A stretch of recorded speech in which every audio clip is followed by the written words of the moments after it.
We are live. Hello, everyone. Hope you are all doing well. It's a real pleasure to see you for this new year, 2023, for our first live. And actually, for our first live, we will have our new members presentation when we we introduce our new members who recently joined the BGA. Without any further ado, because we have a lot of people in the room, I'm gonna let Florent. If we have some times at the end, I'm gonna take a few times to tell you what we prepare with the BGA team for this very exciting year. But for now, I would love to know more about Winkyverse. So Florent, if you're ready, it's your turn. Yeah, thank you, Flavien. I hope you can hear me well. So I'm Florent Paré. I'm a business strategist for the Winkyverse, and basically I will be showing you what we are doing right now. Basically, what we do is building a sustainable metaverse company to help fight the effects of ignorance and solve tomorrow's big issues. So big project, right? Um, yeah. So about us, in fact, the company is Mainbot. Winkyverse is our main project, and we launched in 2017, and we have been developing since that time educative content geared around the gamified universe and proprietary IP. The Winky was a toy robot, is a toy robot, and we based on that to develop the next step of our vision of education, the Winkyverse, which will be a free-to-play MMORPG metaverse with game-based learning experiences. So far, we have some interesting key figures with 20K robots sold, 25 million euro of an ICO made last year, more than 10K NFT sold, and almost 2K land sold so far on our Winkyverse. We have an established community and core fan base all around the world, with a little bit more than 100K followers on Twitter, 20K on Telegram, 15K on Discord, and a lot of NFT holders also. The countries in red are the countries in which a land or an NFT was bought by the community. We have a specific vision. We think that we are living right now in really tough times, and our goal is to foster knowledge in our world by helping solve societal problems for a better future. Education for us, we think, is a core driver to fight ignorance and participate to a better future in general. So our vision stays with three pillars. We are building the Winkyverse all around innovation, pedagogy, and sustainability. Innovation by developing an intelligent, content-powered, cutting-edge technologies with blockchain, 3D, robotics, AI, etc. Pedagogy by using gamification and game experience in general to make people learn. It's not only classical courses. And sustainability by creating a fun, harmonious, and inspiring environment in which everyone can learn. So the Winkyverse, it's our big project. We are building this to, as I said, solve tomorrow's big issues through an access to quality education. And we base on the success of the robot to create what we think is very important in terms of content is transmedia IP, in fact. A lot of us are coming from video games industry, and we know that to create something strong in terms of storytelling, we need a strong IP and strong content to do that. So this is a short CGI trailer we made a few months ago that I will be showing you right now. Tell me if that does not work correctly, but normally it should. Imagine a future where incredible robots are our trusted companions. They taught us how to harmonize with nature and how to protect our planet.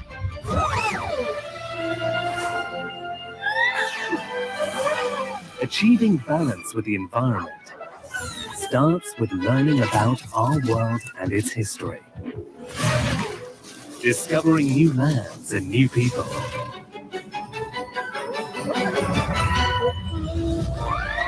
And exploring places beyond our imagination.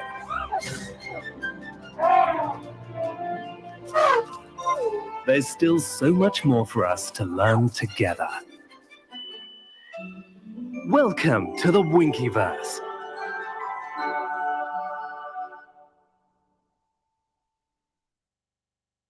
Basically, we are trying to build a state-of-the-art virtual world where you can explore and discover an open world in real time with your personalized avatar and meet new people, where you can create and build, collect resources, non-destructive resources, I must precise, because it's quite a positive world with ecological values. And where you can learn and grow, in fact, learning by playing and develop soft skills. So we will be promoting education in the Winkyverse through several channels. One, by raising awareness on societal and ecological issues. Two, on creating content with top-level partners. We think that brands can help drive education and strong content also. And by engaging our community in a meaningful gaming experience with also game mechanics that made the proof. But building a state-of-the-art virtual experience takes time, and in the meantime, how to be realistic and without over-promising. Right now, metaverses are not for mainstream public, I would say. We dream of it, but we have to take that in account. So let's think ecosystem. We need to work all together to educate about metaverses in general, to make our vision happen, in fact. So we allow our partners to bring a piece of the Winkyverse with them in any other metaverse/virtual world. We conceived an interoperable space to meet, explore, and share in the art direction of the Winkyverse that is compatible with many 3D platforms. You might know, for example, Spatial or Mozilla Hubs. This is a 3D model in our art direction we want to bring in those worlds. You can see here the art we made to conceive it. So in fact, we want to give this space to our partners to educate them and people to metaverses with a cross-metaverse platform. You can see a little render on this. It's one I customized specifically as a showroom for the Winkyverse, but basically you can imagine putting what you want on the walls. And basically it's reflecting the use you can make on virtual 3D world right now, where it's meeting, showcasing, etc. So our deliverables for partners are available now in terms of VIP land, in terms of NFT production, but also in terms of this universal 3D space we want to bring in any other metaverse and think as an ecosystem. And this is, in fact, to starting building use case and strong partnership, waiting for the full Winkyverse experience that will be releasing starting 2024. That's it for me. Awesome. Thank you very much, Florent. Actually, pretty exciting about what you do, because I will have to play with the 3D environment, because we have the chance to have a land with the BGA, and I guess we should involve all BGA members to work on building something on that land very soon. So I will love the way you emphasize education as well. So very happy to have you in the BGA. Thanks for the presentation. Thank you very much, Flavia.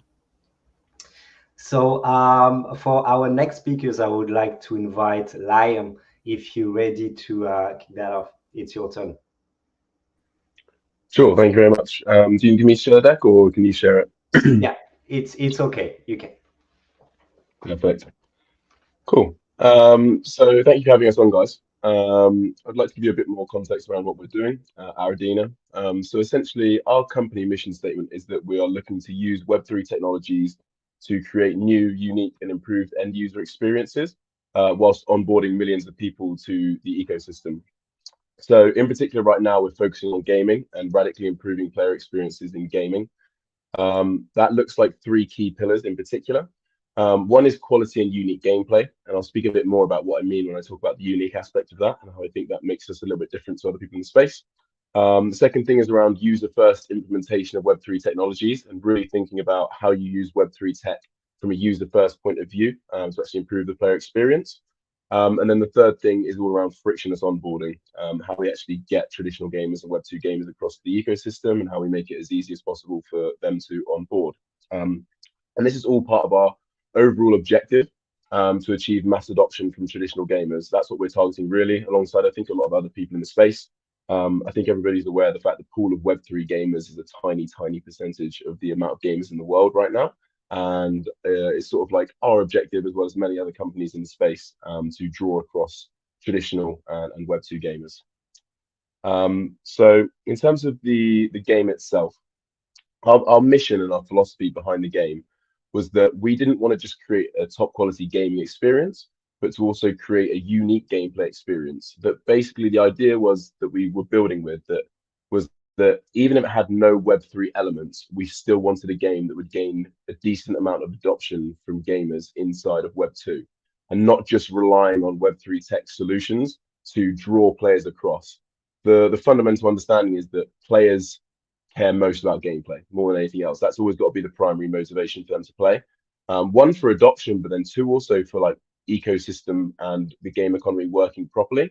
Like basic economics is that if you have more people that are desiring to extract from the ecosystem than are willing to pay in to receive value around entertainment value and enjoyment, then it's very difficult to create a sustainable ecosystem and a sustainable economy.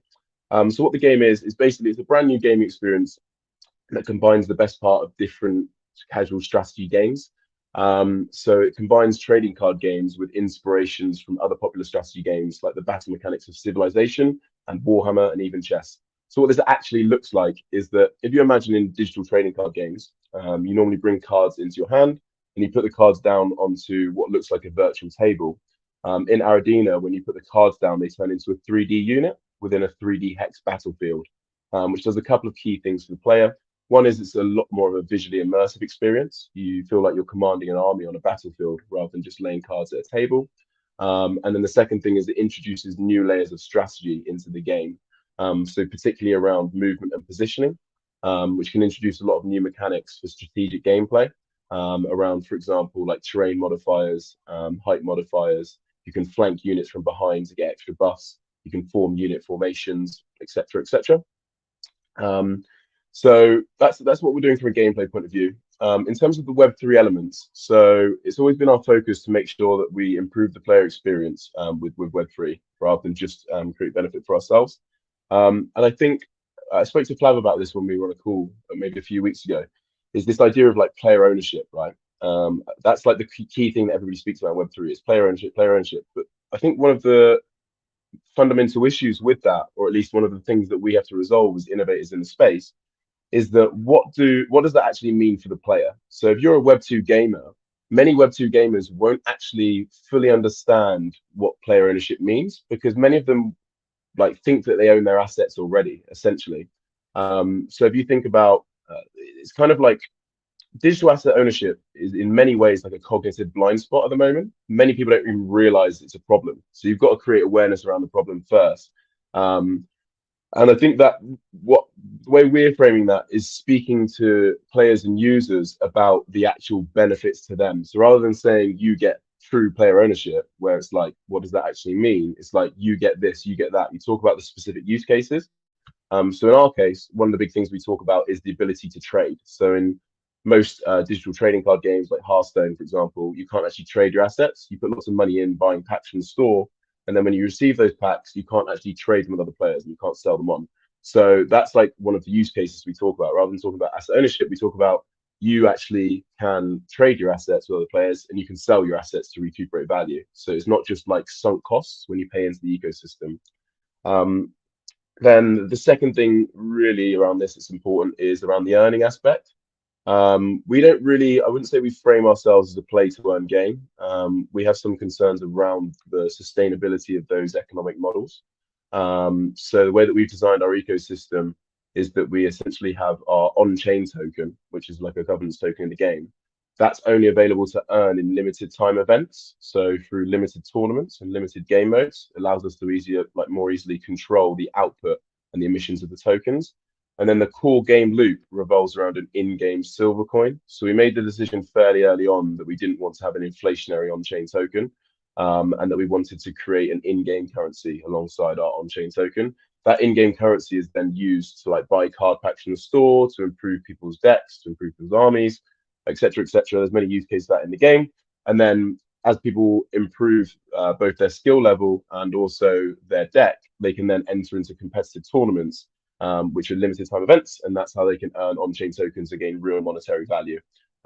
There's also sort of the route to gain monetary value from selling assets. So that's another use case to explain that is very much facilitated by non-fungible tokens and Web3 technology, which is essentially like the user journey of I buy card packs from the store, I play with those cards, I upgrade them using tokens, and then I sell them on for a profit. That's another use case as well that people can take. Just in terms of what we've done so far, this is the last thing I'll talk about the roadmap afterwards, but this is the penultimate slide for now. So we started developing the game around 14 months ago. We built a community of about 45,000 gamers across Twitter and Discord. We initially did a game asset sale. That's how we started the company, sort of like we didn't fundraise from investors at first. We did basically like a crowdfunding round where we tried to gauge the interest from users. We got a digital prototype in August and our online alpha in November. We've launched a couple of products this year, which is just like gamified questing. And then going forwards, what we're really targeting on doing is, in terms of the roadmap, is the launch. We're going to launch closed beta at the end of Q1, so the end of March. A lot of that is around simulating the off-chain economy and the silver coin economy before we do our IDO and before we release the token. Then at the end of Q2, we'll be doing open beta, which is really when you implement the freemium model and scale the user base and start generating revenue. And then we're looking to port to mobile at the end of the year as well. In the long term is then looking more towards like implementing metaverse technology, which is what's the really exciting vision for Aradina, at least in my point of view. So in 2024, we're focusing on a concept called Kingdoms, which is allowing users to create user-generated experiences. So Aradina is a PvP game, but then providing creator tools such as like game map creator tools and asset creator tools to people so that they can create their own PvE gaming experiences using our assets and our ecosystem and our game design, and then to monetize those experiences and to receive creator royalties for the rewards that are given out on them. And then in the very long term for us, which is why I found the last presentation super interesting, and Winkyverse, what they're doing over there, is that we're looking to apply a lot of the learnings that we gained from gaming and gamified metaverses to other internet industries, and looking at providing the benefits of digital decentralized ownership, particularly into social and education sectors. I think we're starting to see the converging of not just physical and digital worlds, but also the converging between social, gaming, and educational experiences. If you think about what a metaverse is, in many ways, it's just the converging of social and gaming. And I think that gamified education is a huge route forwards for society across the next 5 to 10 years. But that for us is part of the long-term roadmap. That's like 5 years away, where we want to turn focus to that. So I found what those guys were doing over there super interesting. And the last thing I'm just going to speak about briefly, although it's not on this slide, is around the frictionless onboarding, which I mentioned at the start. So we see 2 very key barriers to entry to getting people to move across from Web 2 to Web 3. One is technical barriers to entry, and one is financial barriers to entry. For the technical barriers to entry, we think it's very important that players can sign up just with an email address and a password. They shouldn't need to come to the platform and instantly create a crypto wallet in order to play. It's a huge churn rate if you're going to go down that route, in our opinion. But then the ultimate goal is still to onboard them to the Web3 ecosystem. So the idea is that you allow people to onboard at first through a very easy system with an email and a password, and then you encourage them to onboard to the Web3 ecosystem over time. You educate them, and you also provide in-game benefits if they are to onboard. And then we're looking at using semi-custodial solutions at the moment, where players can actually still retrieve their key if they need to at a later stage. And then the second thing is financial barriers to entry. So we think it's really important that you don't need to buy an asset in order to play the game, which is why we've implemented a freemium model. The idea is that you can just play without buying any assets and without creating a wallet, and that makes the onboarding as frictionless as possible. And then you basically teach them about Web3, especially through gamified means, if possible. So like in our game narrative, in the world of Aradina, there's like the old ways of like the Mad King, and then there's the new ways of like the new society. And that kind of ties in with Web 2 versus Web 3, like the old ways of like the old king who has like centralized power and is quite corrupt. And then the new ways of the new kingdom where people are sort of revolting against the old order, trying to tie that into some level of education around Web 2, Web 3 in a quite creative way. Still a lot of work to do on that, going to be quite a challenge. But that's one exciting thing that's going on as well. But yeah, that's it from me. Thanks everyone for listening. If you've got any questions, happy to answer. Also to everyone else on the panel, if you want to connect afterwards and speak about anything, and just like sort of connect on any sort of collaborative opportunities, or anyone else in the BGA society in general, I'm more than happy to speak to you guys. Whether it's just like casual conversations about how you're thinking of building in the space, or any sort of like actual direct collaborations as well. Perfect. Thank you very much, Lai. I really appreciate your presentation. And actually, that's very cool that you mentioned ownership and challenges to onboard, because once for the first, we'll have the opportunity at PGC Pocket Gamer Connect in London to have you for our fireside sessions with you to kind of explain how how ownership will empower players. So it's going to be very interesting to have your point of view, depending on what you're building with Aradina. I would love to play the game at the end of Q1 myself as well. And we will have panel sessions about how to onboard game developers as well into Web3. So thanks again, Liam, for being here today. And I guess I see you very, very soon. Awesome. Thank you very much. Gabriel, really appreciate the fact that you are here today. We had the opportunity last year to organize together a panel around what is exactly a game assets, in-game assets, and it was a very cool content. Now we would love to know more about Arbitri, so please do so. You are on stage. Thanks a lot, Fabien. So I'm afraid I won't be as eloquent as the previous speakers, because my company is not a gaming company. We're doing things really down to earth. We're a legal consultant mostly, but our key value is to provide some kind of a one-stop shop for crypto company, and we can kind of help them maneuver into all this crypto world, but on a more down-to-earth basis. And I'll explain you a little bit what we do. So long story short, so my name is Gabriel Jacquard. I'm finishing my PhD on smart legal contract. I've been studying this for like years. I've been saying that I'm about to finish my PhD for around like 2 years. It's still not done, but next to that, I did many things. I was active in politics. I proposed like the motion blockchain for Geneva.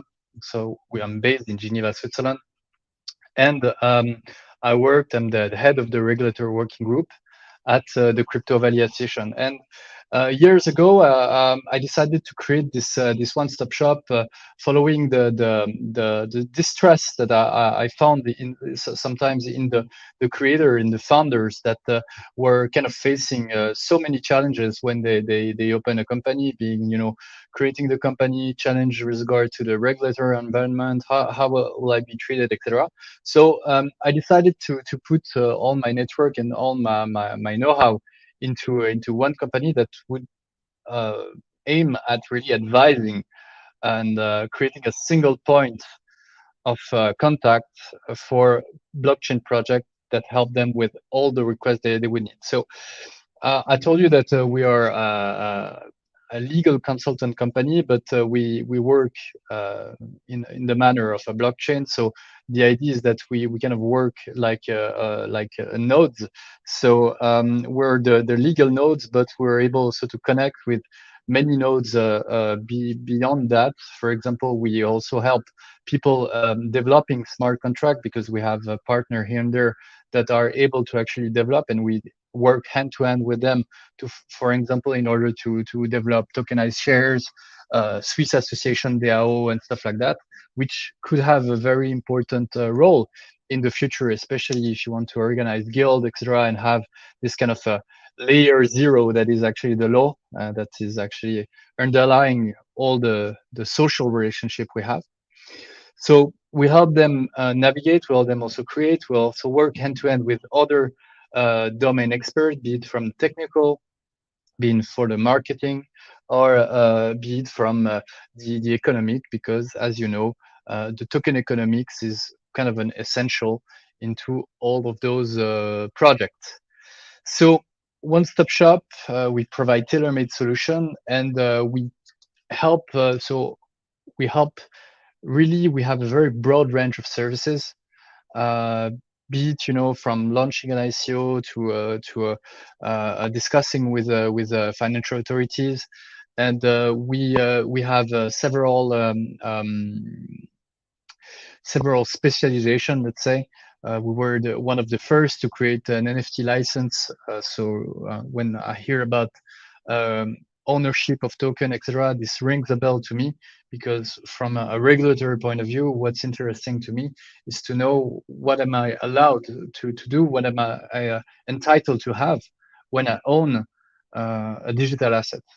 And following that, we put the idea forward, and we went through it, that we needed to create some kind of a standard for NFT license, and that's what we did a few years ago now, with a model of an NFT that embeds directly, without creating a securities, some kind of a license, and kind of regularizing this possibility of having the better of two worlds.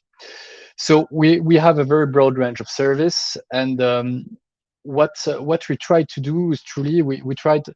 So in French it would be an aspirin, but we try to be in Switzerland it's called a dafalgan. We try to be some kind of a painkiller for our clients, and we try to kind of decomplexify this multi-domain transdisciplinary requirement that is needed whenever you want to have a very successful blockchain project. So as I was mentioning, we centralized all the domains into one spot, and make sure that you get to have the solution you need. We provide, of course, help. For example, if you want to create bank account and stuff like that. Again, the range of service is very broad. So we are part of the one of the world's leading blockchain ecosystem, being part of Switzerland, and being part also of the Crypto Valley Association in Switzerland.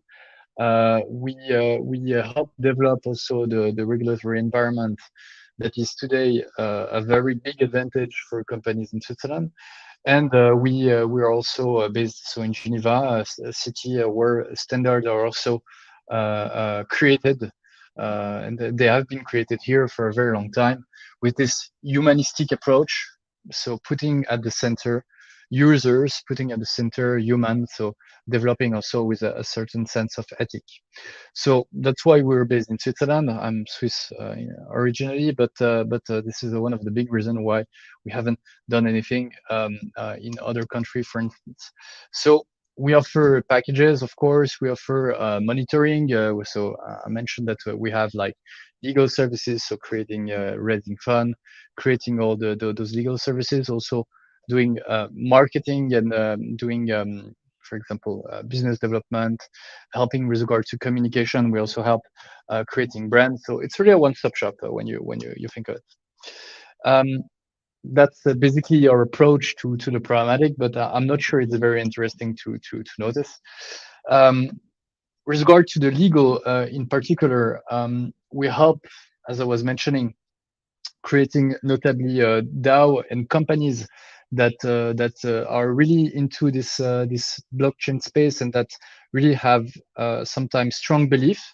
Notably, I share it myself, a strong belief with regard to this economic system that we're into. Notably, we are one of the few probably to help company create company being created in Switzerland without any bank account. And we help them once this step of the creation is in this incorporation is done, to actually handle everything without ever entering this realm of non-empowerment that is actually today's banking system.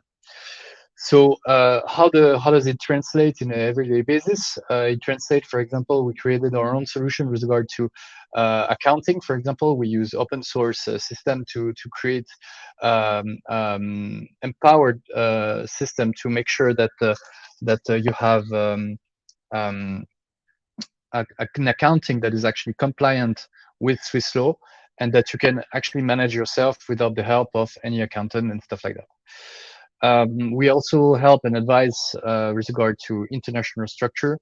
notably with regard to tax. So we have partners in this domain when the case gets really complex, but we advise with regard to how should we structure my project, and how should you eventually also benefit from the regulatory arbitrage, as one say, that you can find whenever going towards another jurisdiction.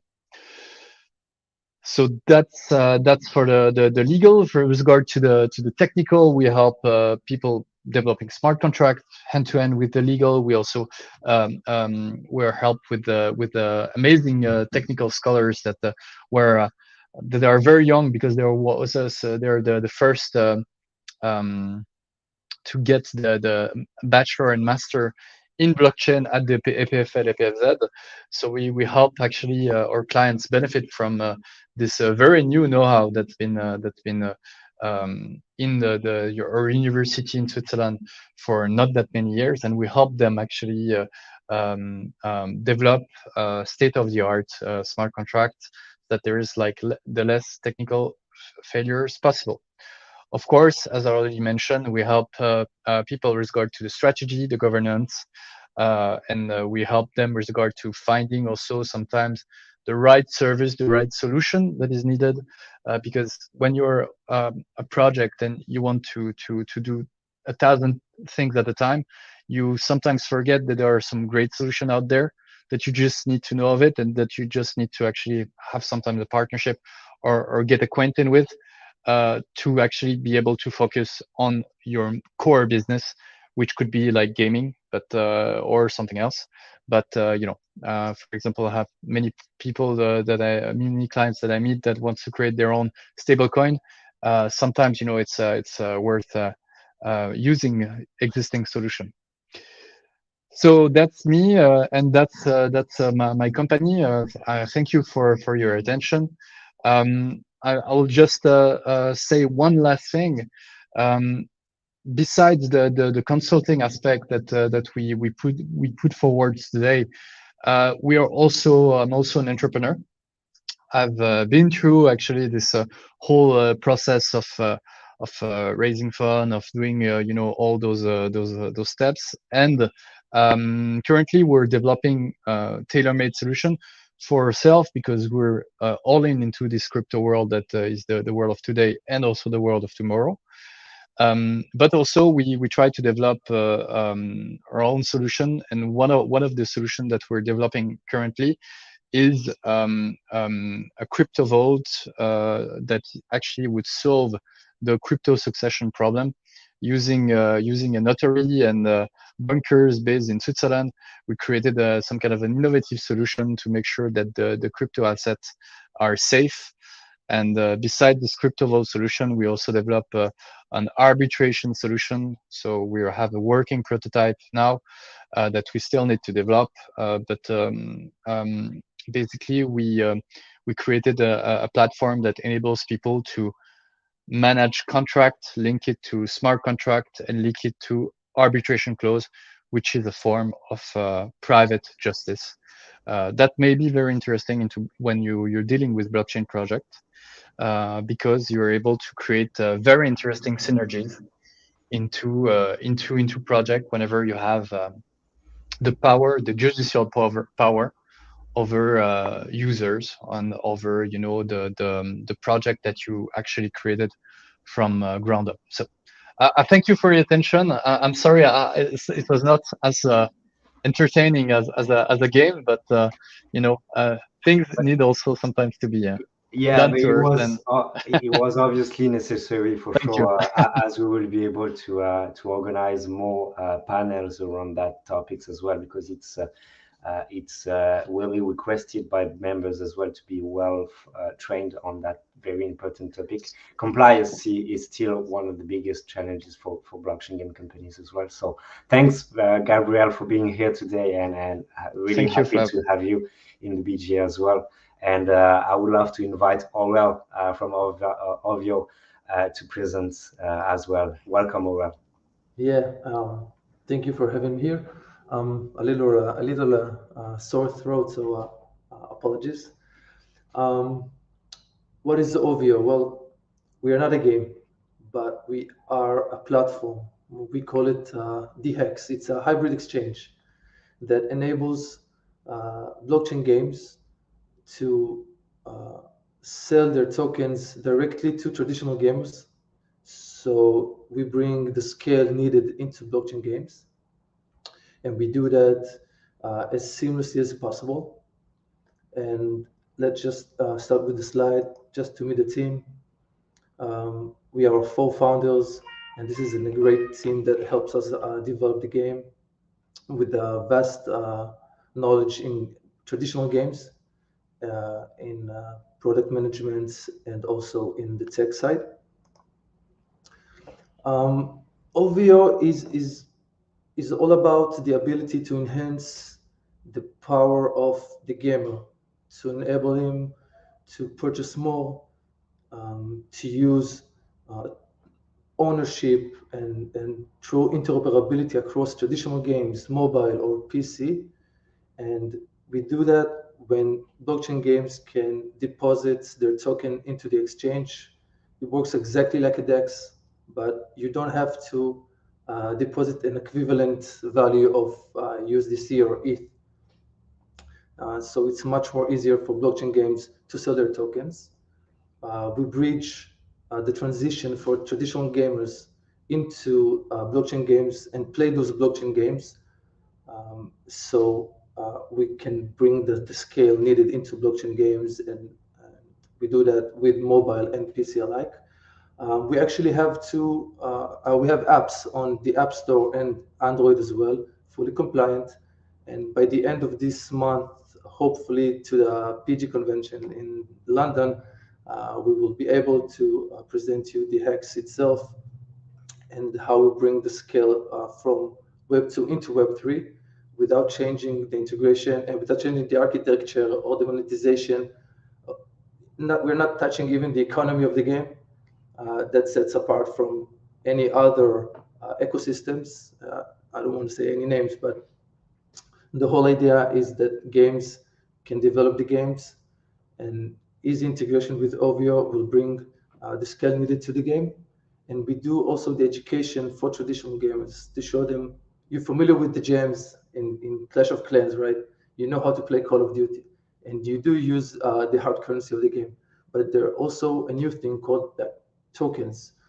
Token can be used in those specific kind of games and lead the gamer, the user, through the whole funnel into playing blockchain games and do it as seamlessly as possible. And we've actually signed with very big traditional gaming companies, and we're now onboarding blockchain games as well. We're working with Litoja Labs, and we are Play, and a new mobile game called Arbitri, and we are welcoming any other Web3 blockchain game to onboard our hybrid exchange. BGA members, of course, no fees, no strings, as I say all the time on the group. Let us help you. We do the user acquisition, we do the marketing, we do everything. We just want the games to be published on our platform. That's it. Awesome. Very short. Yeah, very short but effective. But I know that you're pretty active on the group, as you said as well, and we would love to. I would be very happy to see you, more than I, at PGC for sure. Yeah, for sure. So thanks a lot, Aurel, for being here, and see you very soon. Thank you. In the chat for sure.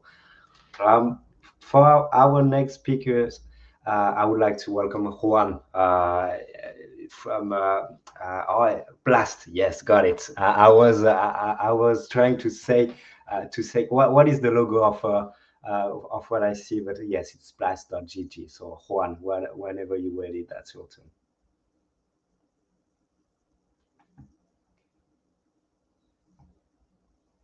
Okay, seems like Juan is okay.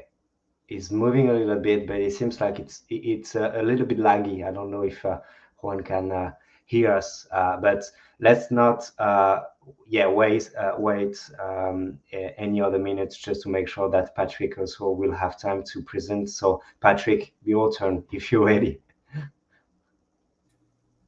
Yeah, I'm ready. Awesome. So I got your presentation and ready to go. Awesome. Well, sorry. Hopefully Juan can connect back. Thank you. But thank you for having me. I am Patrick McGrath, co-founder of Moonlit Games, a new mobile-first cross-platform development studio here in Berlin. Let's see. Sorry, just getting my screens in order. Yeah, we like to think.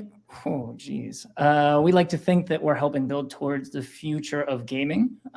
One of those things that we really take serious is bringing value to players through in-game actions. So not necessarily through the speculation of any in-game assets or economic currencies, but really leveraging NFTs from an intrinsic value that then is built on inside the game. So as we go through a couple examples of what we're doing, just kind of remember that all of this is kind of pointing you back to, hey, you're in a video game, go have fun, play the video game. And if you're into like, selling items, that's how you're going to build that value.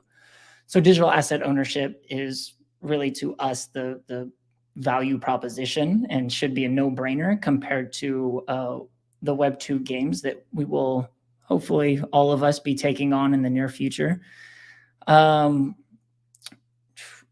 So our first take on this is Rogue Nation, which is a roguelike ARPG. So imagine a Web3 Hades made for free to play. So I think Hades was fairly successful. They're having a second one. So this is like the easiest thing to throw out that really gives people an idea of what a roguelike is. Really, there's two parameters. One is permadeath. So you go into a procedurally generated dungeon. So every time it is different. And when you die, everything is gone. And you start over and you go into a new dungeon. Just a quick explainer on what roguelikes are and what Hades is. Our background as a studio is highly scalable, free-to-play mobile games. So one of our ways that we're trying to take on Web3 is, well, bring Web2 experiences. This is what players are expecting. This is what they want. And so really trying to transition people into new users of blockchain rather than just tailoring to the small market that we currently have. So more expanding and growing the space. This is, sorry. I'm trying to use my mouse because I don't want to like have this loud click, but I think I'm just gonna have to go loud click. We have a deep lore that we just went through because we're gonna roll out a comics panel style lore drop for our Genesis Mint. So this is just trying to get people an idea of the characters, the world that they will be exploring, and just, some little nuggets for them to like really get hyped about. So probably January, we'll have a lot more information towards the end about the drop and what we're doing. So stay tuned. From that, the gameplay itself, like we're trying to go with a easy to pick up, hard to master, right? Because again, if we're looking at trying to convert users, well, this is just like age-old mobile gaming, right? Make it so you can cast the widest net.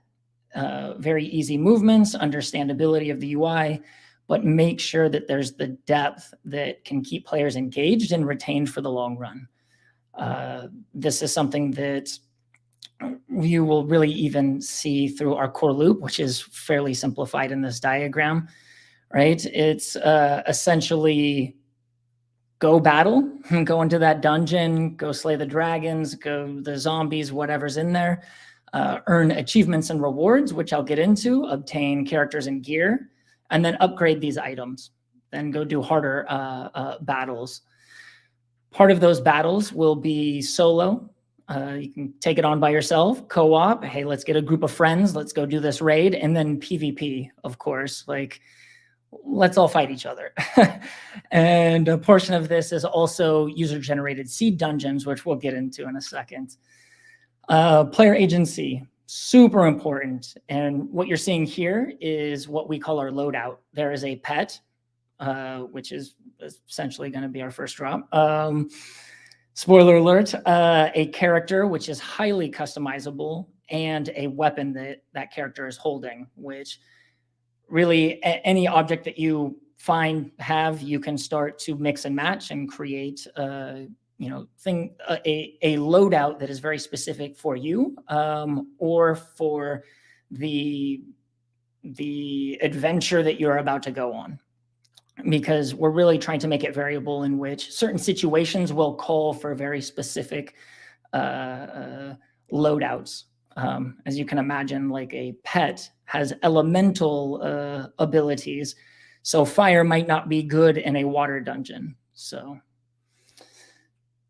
and as you see here, there's some things called deeds, which goes into our DNA system, which we call deeds and achievements.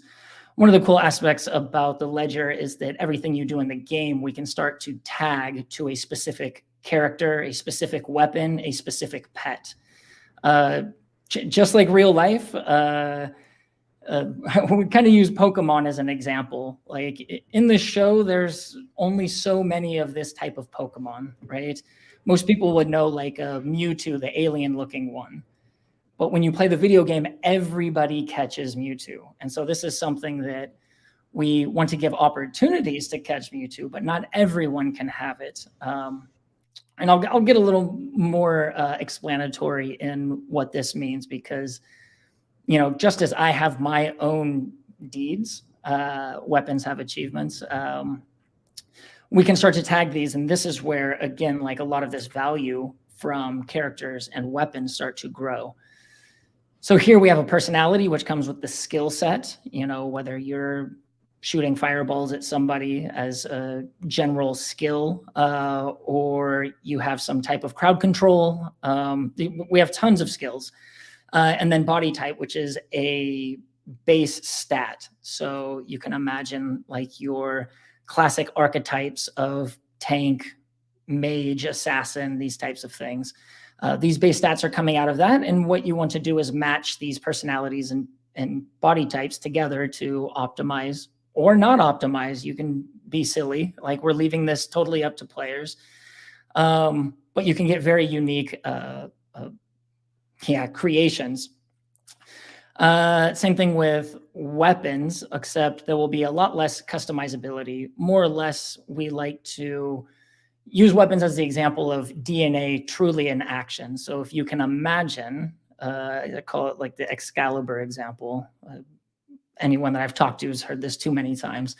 But Excalibur comes out of, you know, being crafted.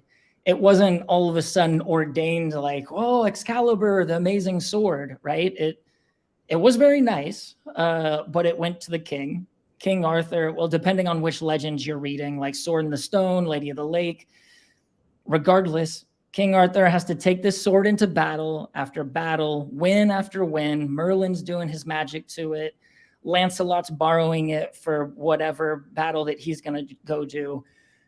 But Excalibur starts to curate this historical aspect to this exact sword and then becomes the true Excalibur, right? So we can really have nonlinear progression patterns here, where traditionally, like everything's just been truly linear. Everyone can have Excalibur. Everyone builds into this path where we can really start to form live ops around really interesting things for the players and for in-game emergence of items, characters, and pets. So, and one other aspect that we're using NFTs is these seeds in which we are generating dungeons. So normally in a roguelike, generate that seed, here's your dungeon, oh, you died or you won, cool, throw it away, like you're not gonna see that one again. Here we can kind of change that. And a really good example is imagine that you and your clan are in an event in which there is an aggregation of everyone's score in your clan. And you know, Flav like finds this dungeon that just scores very high. It just has a certain type of enemy that gives you 4x points. He can then mint that and give all of us in his clan a single opportunity or multiple opportunities, depending on what we want to do here, a chance to go into that exact dungeon and replay for a finite amount of times, however many times Flav minted that. We can start to craft our economy around having finite materials within each of these seeds that we are then granting mints to. And players can start to trade, start to replay, kind of help in this traditional grind of specific items or materials. Lastly, just kind of covering, we're extremely new. So like when you see August here, this is like where we started. We're in the midst of our first playable development. So we are already actually playing a very, very basic first playable, but we want it to be player facing by the end of Q1. So hopefully people will be able to play this game, depending if you hold an NFT or not. But right now we are looking at finalizing the Genesis drop, all the details there. So stay tuned. And ideally, everyone here will be playing Rogue Nation end of Q1, early Q2. That's Rogue Nation. That's Moonlit. Thank you. Awesome. Thank you very much, Patrick. I actually pretty exciting myself for the game, for Rogue Nations to play it. So I'm ready for it. And actually, you know that we have our demo day as well, when we invite members to showcase on live their game. So I would love to have you at the end of Q1 as well to play the game together and with the audience as well. Pretty much exciting by that, and exciting by the vision you've shared as well. So thanks again for the presentation, Patrick, and very happy to have you in the BGA. Yeah, thank you. Okay, so finger crossed. I don't know if yes, we have Juan. Juan, are you here? Can you hear us? Okay, you mute. You're not mute. Okay, got it. Can you hear me? Yes, we can. All right. Well, first of all, thank you, and thank you for your patience, because Wi-Fi issues here is really, really bad. Well, thank you for including us also in the Blockchain Game Alliance and giving us the space to talk a little bit about what we do at Blast. We are really, really happy to be part of this organization with all these great partners as well. Well, first of all, let me introduce myself. My name is Juan Paradela, and I'm the head of growth at Blast. My responsibility in Blast is to develop and help grow the company in its different verticals. So for today's talk, I would like to make a little introduction and to start with some questions that highlight the value of blockchain technology and esports, and then comment on how at Blast we are at the intersection between these two poles. Okay, therefore I think we can ask ourselves why the esports scene can be complemented with blockchain technology, and also how can blockchain help the development of the esports arena?